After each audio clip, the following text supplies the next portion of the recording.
A sight rarely seen, 8 Republican senators have now publicly criticized the Trump administration for its increasingly aggressive stance towards Greenland, the semi-autonomous territory of a fellow NATO member state, Denmark. To invade Greenland would be weapons-grade stupid. Now, President Trump is not weapons-grade stupid. All this stuff about military action and all that, I don't think it's I don't even think that's a possibility. I don't think anybody's seriously considering that, and in the Congress we're certainly not.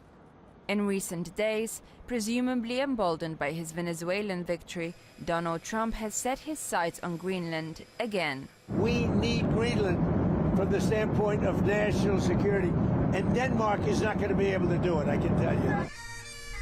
The US's traditional allies on the old continent resigned themselves to firm condemnations. On Wednesday, the British Prime Minister Keir Starmer was said to have reaffirmed his stance on the Greenland issue during a phone call with Washington. Previously, the British PM stated, "The future of Greenland is for Greenland and the Kingdom of Denmark, and for Greenland and the Kingdom of Denmark only."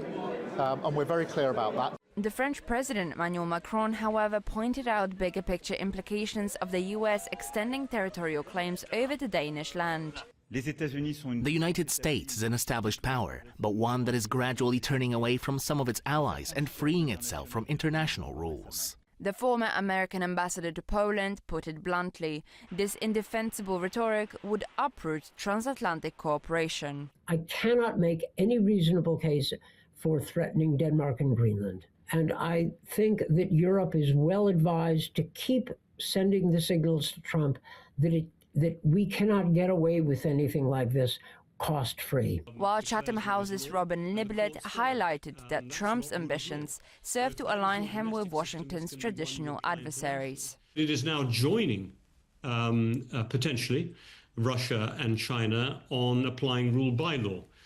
Its claim on Greenland, for example, is going to start to certainly echoing language that is similar to China and Russia. So it's not so much exposing other countries' hypocrisy, it would be joining their hypocrisy.